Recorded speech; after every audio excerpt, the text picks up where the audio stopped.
Estimados estudiantes, espero estén muy bien.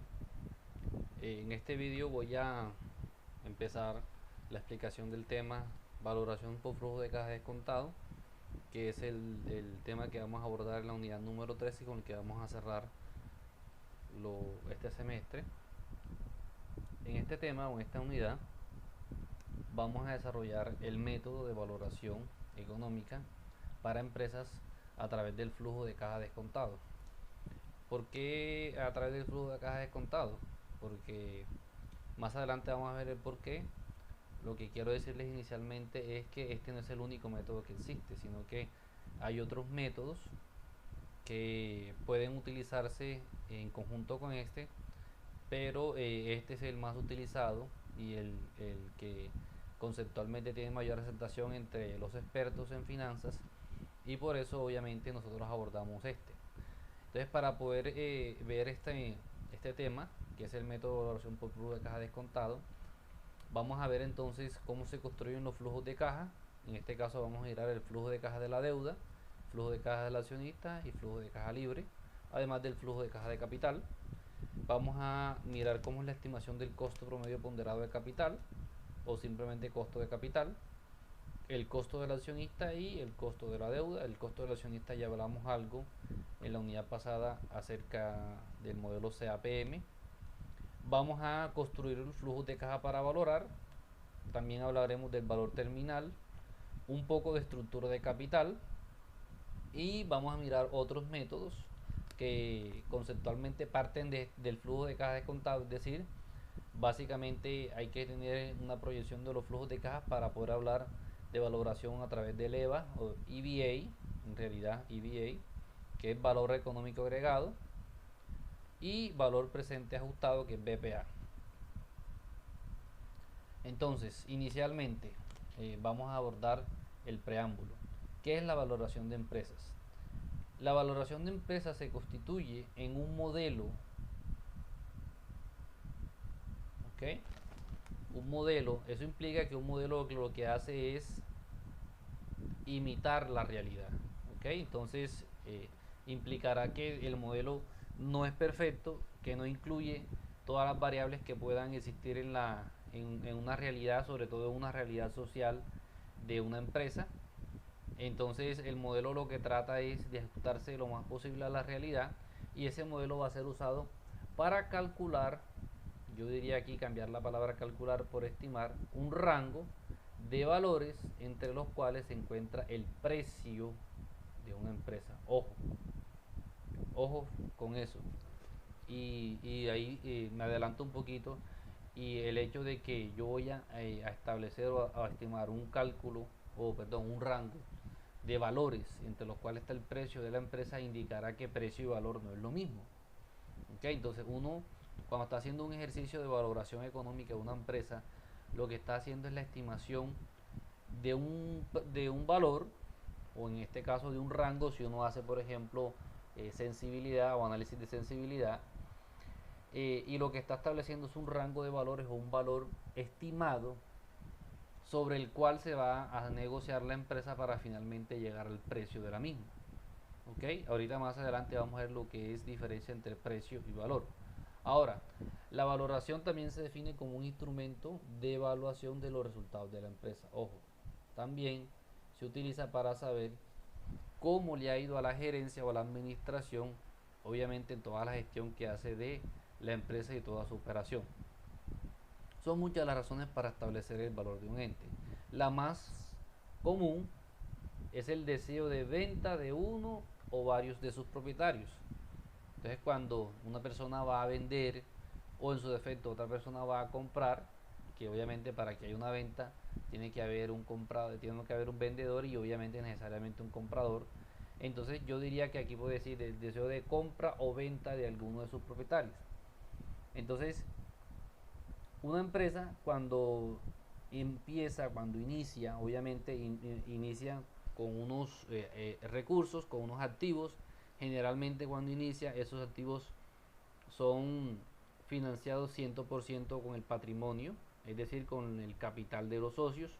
Y en la medida que la empresa pues va creciendo y va teniendo operaciones, va teniendo, por ejemplo, interacciones con el mercado, con clientes, con proveedores, sobre todo, por ejemplo, con proveedores puede ir accediendo a créditos, a la financiación que establecen los proveedores y que por tanto eso va a implicar un pasivo. Eso quiere decir que en la medida que va a empezar la empresa a operar, pues, y a desarrollar y darse a conocer, pues va a poder tener la posibilidad de financiar parte de sus activos con pasivos.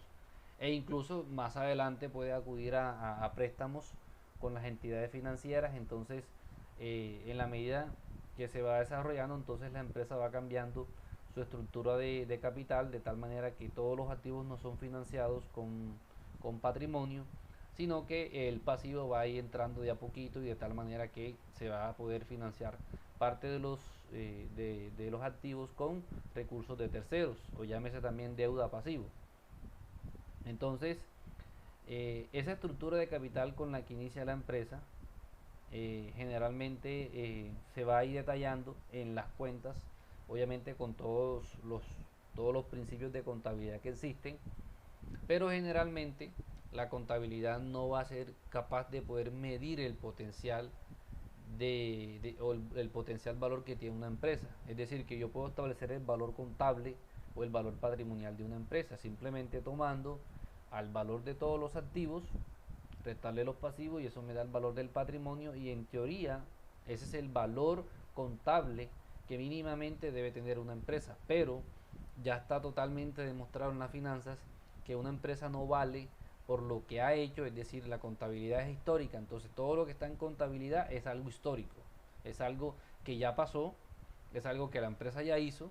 ¿Ok? Entonces una empresa no vale por lo que ha hecho, sino no solamente por lo que ha hecho, ojo, no solamente por lo que ha hecho, sino por la capacidad que tiene para hacer en el futuro. ¿Ok? ¿Por qué en el futuro? Porque en el futuro es donde las personas que son los propietarios de la empresa van a poder gozar de los beneficios que genera la misma. En ese sentido, en finanzas se entiende que una empresa vale por la capacidad que tiene en el futuro para generar flujo de caja.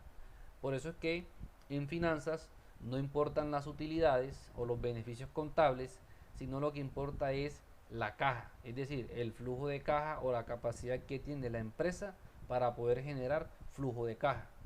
¿Ok? Entonces, para redondear la idea, una empresa no vale solamente por lo que ha hecho en el pasado, sino por la capacidad que tiene y lo que va a poder hacer en el futuro. ¿Por qué en el futuro? Porque en el futuro es donde los dueños actuales o potenciales van a poder gozar de los beneficios que genere la misma. En ese sentido, como la empresa vale por la capacidad que tiene o por la operación que puede hacer en el futuro, entonces necesariamente nosotros, para poder establecer el valor de la empresa, debemos poder establecer la capacidad que tiene para generar flujo de caja hacia el futuro. Con base en eso, entonces se va a establecer el valor de la empresa, que generalmente es mayor al valor que aparece en el patrimonio. Es decir, que generalmente va a haber una diferencia entre el valor contable registrado y el valor como tal, o el resultado que dé el ejercicio de valoración. ¿Ok? Esa diferencia que puede dar, por ejemplo, si contablemente una empresa, por ejemplo, para utilizar números redondos, tiene un patrimonio de 1.000 millones, tiene, por ejemplo, pasivos de 400, eso quiere decir que el valor del patrimonio es de 600 millones. Entonces yo diría, el valor patrimonial o contable de esa empresa son 600 millones. Significa que si yo tomo los activos y los vendo por su valor en libros, significa que los propietarios recibirían 600 millones. Pero cuando se realiza un ejercicio de valoración, por ejemplo, a través del método de flujo de caja descontado, que lo que hace es medir la capacidad que tiene la empresa para poder generar flujo de caja en el futuro, entonces, por ejemplo, puede que la empresa dé, por ejemplo, 1.500 millones, el valor de la empresa, es decir, que para los propietarios actuales la empresa vale 1.500 millones, pero en el papel, es decir, contablemente vale 600 millones. Y la pregunta, ¿por qué la diferencia? ¿Por qué? Porque es que la contabilidad es incapaz de poder generar el registro dentro de su estructura de cuentas y todo eso de algunos activos que tiene la empresa y que sirven para que la empresa genere flujo de caja, pero que en realidad no están registrados, como por ejemplo el buen nombre, que en inglés se conoce como goodwill. ¿Ok? Entonces, Hay empresas que llevan, por ejemplo, 20 años en el mercado. Son empresas que ya tienen un reconocimiento, ya tienen prestigio, la gente las conoce, tiene clientes totalmente satisfechos y que no la cambiarían por nada.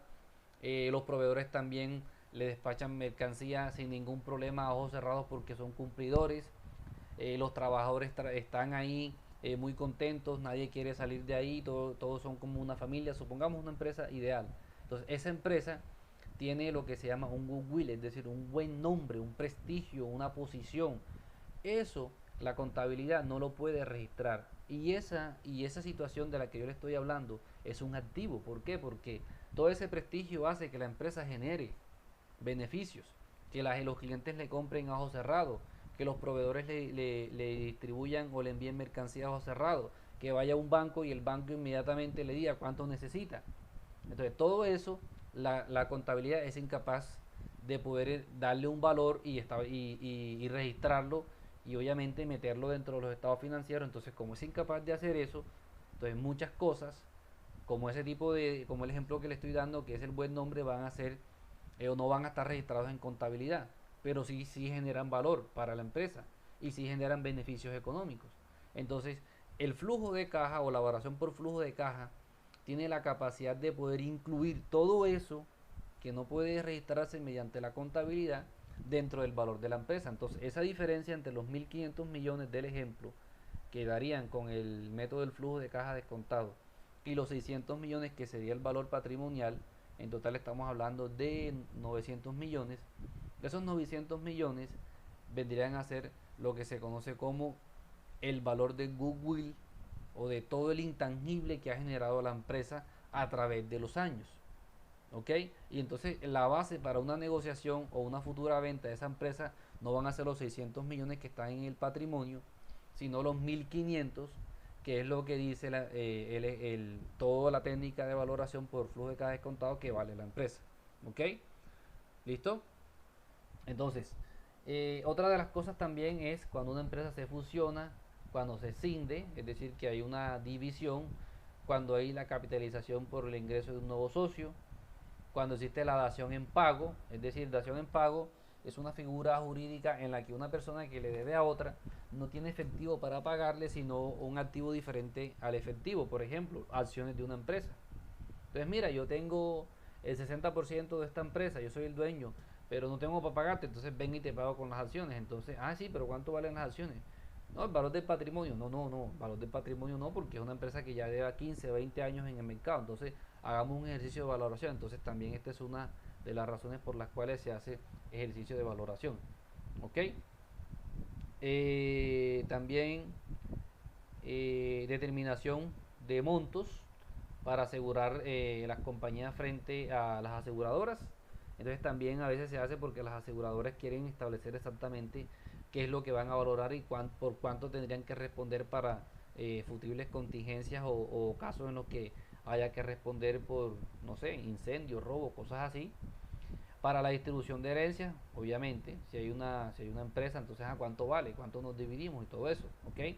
Por ejemplo, para la disolución de sociedades conyugales, cuando dentro de la sociedad conyugal hay empresas, etcétera, etcétera. Es decir, pueden ser muchas las razones, ojo, aquí estoy mirando las razones por las cuales yo voy a establecer el valor de un ente. No solamente porque se va a vender o se va a comprar, sino hay muchas otras, ¿vale? Ahora, diferencia entre precio y valor. ¿Listo? Ahora, el profesor Pablo Fernández, en el año 2008, en uno de sus textos, Pablo Fernández es un profesor español de, de valoración de empresas, experto en valoración de empresas que tiene mucho prestigio a nivel mundial. Él es doctor en finanzas y tiene textos, tiene muchos papers en revistas prestigiosas de finanzas a nivel global. Entonces, él es muy crítico de muchos de los modelos que se establecen y obviamente apoya a uno y a otros no. Entonces, este señor, que es un experto en el área, dice que el valor no debe confundirse con el precio, lo que yo les decía, ¿vale? El precio es la cantidad a la que el comprador y el vendedor acuerdan realizar una operación de compraventa de una empresa, ¿ok? Entonces, el precio, recuerden, es la cantidad a la cual se acuerda o se llega al acuerdo para poder realizar la operación. de compraventa. Entonces, generalmente una empresa va a tener mayor valor para el vendedor que para el comprador, ¿ok? Entonces, como en simple lógica, una persona va a querer vender siempre más caro y otra persona siempre va a querer comprar más barato, ¿ok? Esa es la lógica. Entonces, por ejemplo, si una empresa tiene el valor para de venta, por ejemplo, para el propietario actual en 2.000 millones, generalmente el valor de compra del potencial propietario, es decir, de la persona que quiere comprar, generalmente va a ser menor. Por ejemplo, supongamos 1.600 millones. Entonces, uno dice 2.000, el otro dice 1.600. Entonces empiezan en una negociación, en una puja, empiezan a mirar variables de por qué esto sí, por qué aquello, quizás dentro del mismo modelo, por qué esta tasa, por qué el flujo de caja así, por qué el crecimiento de esta manera, etcétera, etcétera. Y de pronto llega un acuerdo que la empresa, pues el precio de compraventa es de, por ejemplo, 1.750 millones. Entonces, ojo, el precio es uno solo, es decir, los 1.750 millones que está dispuesto a pagar el comprador y que está dispuesto a recibir el vendedor. ¿Ok? Pero el valor es individual, o sea, va a haber tantos valores como propietarios o interesados haya. Significa que para el vendedor el valor sigue siendo 2.000, para el vendedor el valor sigue siendo 1.500. ¿Ok? El precio es uno solo, es al que acuerdan realizar la operación, pero el valor va a ser subjetivo, es decir, va a depender de cada quien. El precio es un poco más objetivo porque es el valor al cual deciden uno ceder, pues, obviamente, la propiedad y el otro aceptarla. ¿Ok? Entonces, esa es la diferencia entre precio y valor. Este texto que está acá está sacado del texto de valoración de empresas de Oscar León García, que les recomiendo que se lo lean. Este texto habla mucho acerca de esto, de la diferencia entre lo que es valor y precio. Lo voy a leer textualmente y vamos a ver la relación con esto que le estoy diciendo. Una gran empresa extranjera muy avanzada tecnológicamente desea comprar otra nacional, ya conocida. Ojo, la nacional es ya conocida, significa que lleva mucho tiempo en el mercado, que ya tiene prestigio, que ya tiene lo que se conoce como un goodwill. Ya conocida para entrar en el mercado de esta aprovechando su renombre. Ya tiene un renombre, ojo. En este caso, el comprador extranjero tan solo valorará la marca, es decir, el goodwill, pero no valorará las instalaciones, maquinarias, etcétera, ya que él mismo dispone de unos activos más avanzados. Por el contrario, el vendedor sí que valorará muy bien sus recursos materiales, ya que están en situación de continuar produciendo. De acuerdo con el punto de vista del primero, se trata de determinar el valor máximo que debería estar dispuesto a pagar por lo que le aportará a la empresa a adquirir. Desde el punto de vista del vendedor, se tratará de saber cuál es el valor mínimo al cual debería aceptar la operación.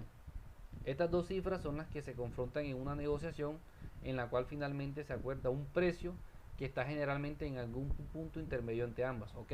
Eso es lo que yo les decía, recuerden en el ejemplo. El vendedor dice que 2.000, el comprador dice que 1.500. Entonces, ¿dónde está el precio? En un punto intermedio, el que yo les dije hipotéticamente, 1.750.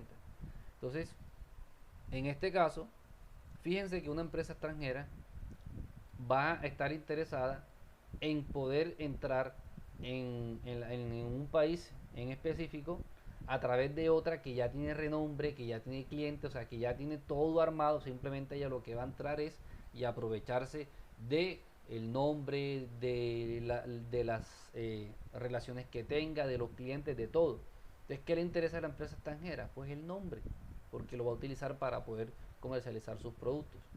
En cambio, la nacional, pues, además del nombre, también le interesan sus maquinarias, todos sus activos fijos, porque con eso es lo que ha hecho lo que ha hecho en el sentido de darse a conocer, de tener un renombre, un posicionamiento. Entonces va a valorar mucho sus activos. ¿Ok? Entonces eso es lo que pasa cuando grandes multinacionales vienen al país, ¿ok? Y en vez de entrar a competir con una empresa local, lo que dicen es, bueno, voy a comprar mejor la empresa local. Casos, aquí en Colombia hay muchos. Por ejemplo, tenemos el grupo Casino, que es un grupo de empresarios franceses que tienen múltiples centros comerciales, y no tanto centros comerciales, sino, por ejemplo, almacenes o supermercados Entonces aquí en Colombia ellos compraron al Éxito.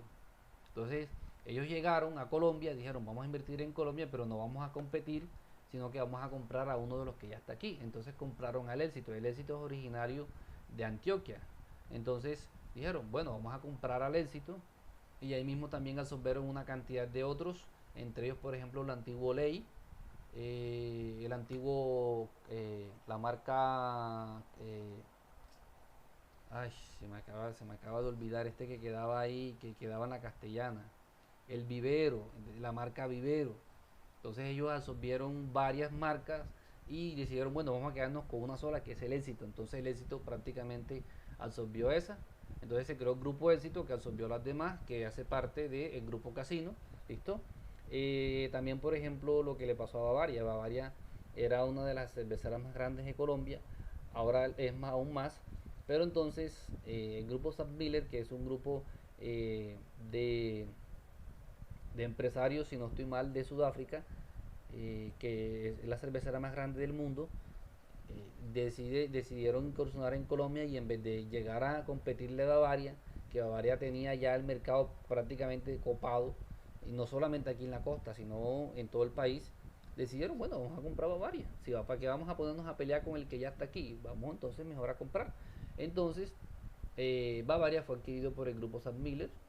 Entonces, esos son dos ejemplos en los que viene un gigante y el gigante, en vez de ponerse a pelear con el local, que lo más seguro es que ambos van a salir lastimados, le dice, bueno, yo mejor compro la empresa local y ya que tiene el canal de distribución, que ya tiene los clientes, que ya conoce el terreno, que ya sabe cómo operar, etcétera, etcétera. Entonces simplemente yo lo que hago es comprar el que ya está. Y el que ya está no se puede poner a competir con el gigante que viene, entonces yo mejor negocio y vendo. O como hizo el dueño de Julio Mario Santo Domingo, que era el dueño de Bavaria, lo que hizo fue, o sea, yo le vendo, está bien, pero a mí no me pagan con dinero, sino que me pagan con acciones de Sam Miller. Entonces, es decir, yo dejo de ser el dueño o el dueño casi total por ejemplo, de Bavaria, que supongamos que va a ser una empresa de 1.000 millones, por ejemplo, de dólares, supongamos un ejemplo, y mejor soy el dueño del 15%, que fue lo que le dieron en parte de pago de una empresa de 100.000 millones. Entonces, yo mejor soy el dueño de un poquito de algo más grande que soy el dueño al 100% de algo más pequeño. Entonces, eso fue lo que hizo el señor. ¿Ok? Entonces, esos son ejemplos de cómo sucede y obviamente tuvieron que hacer ejercicios de valoración para poder determinar, obviamente, en cuánto está dispuesto a vender el dueño actual y en cuánto está dispuesto a comprar el potencial eh, propietario. ¿Listo? Ahora, en el ejemplo anterior se evidencia claramente que una misma empresa tiene diferentes valores para cada uno de los actores del mercado. Incluso tiene diferentes valores para cada uno de los propietarios, en razón de que la rentabilidad esperada por cada uno difiere de los otros, ya que sus expectativas de mayor liquidez o rentabilidad o un equilibrio entre ambas. Eso sucede mucho, por ejemplo, con el tipo con el tipo de inversionista. Hay inversionistas que lo que quieren es su dinero en el corto plazo, entonces deciden invertir en una empresa porque por la capacidad que tenga esta empresa para repartir dividendos. Entonces ellos no están pensando en una rentabilidad, sino que están pensando en liquidez. Es decir, yo invierto aquí con la intención de que me devuelvan rápidamente liquidez, es decir, flujo de caja.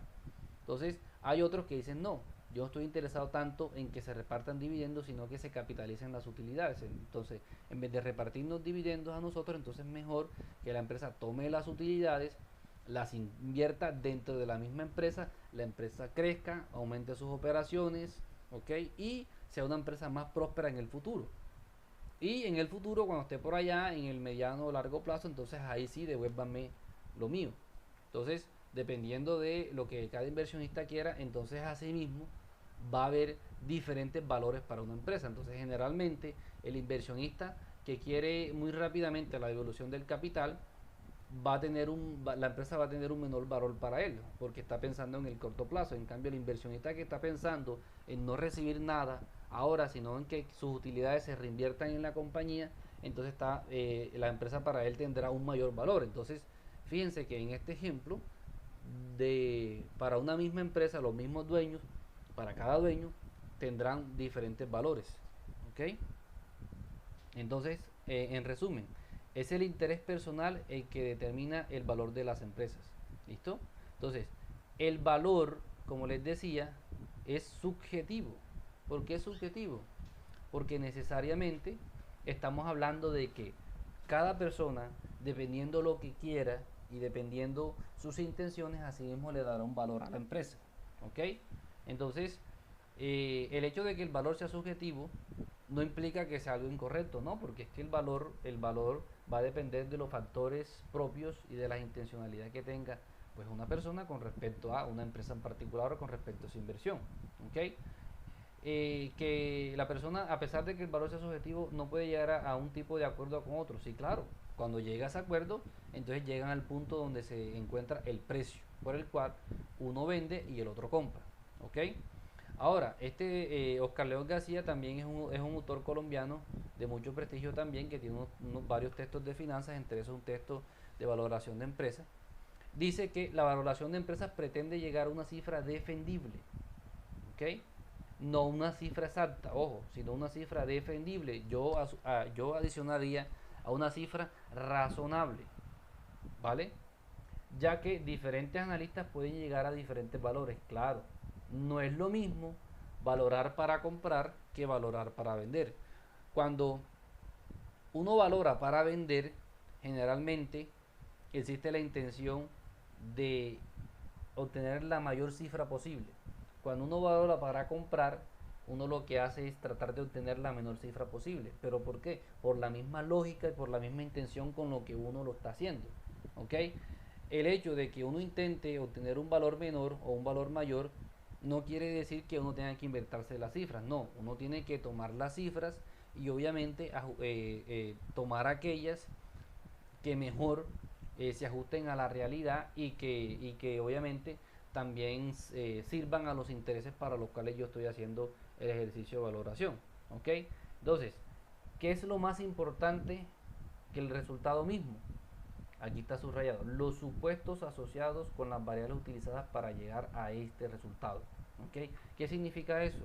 Que en teoría el resultado, aunque yo esté buscándolo, ya sea para maximizar el valor o minimizarlo, dependiendo de la intención que yo tenga, no significa que yo ni tenga que inventarme cifras, ni tenga que inventarme datos ni variables, sino que los supuestos asociados a esas variables sean supuestos racionales, sean supuestos defendibles, ¿ok? De tal manera que ante una posible negociación, pues la contraparte no diga, oye, ¿por qué está utilizando unas cifras tan descabelladas o tan fuera de la realidad? O que no tienen nada que ver con la empresa ni el sector donde opera. Entonces, hay que utilizar cifras defendibles, que sean racionales, que sean adecuadas o que estén armonizadas con la realidad donde opera la empresa. ¿Listo? Ahora, en términos generales, uno podría decir que el valor de una empresa, que lo voy a simbolizar con esta letra B, es igual a la suma de el valor del patrimonio, esta E, de equity, que es valor del patrimonio o capital propio, más el valor de la deuda, que es debt.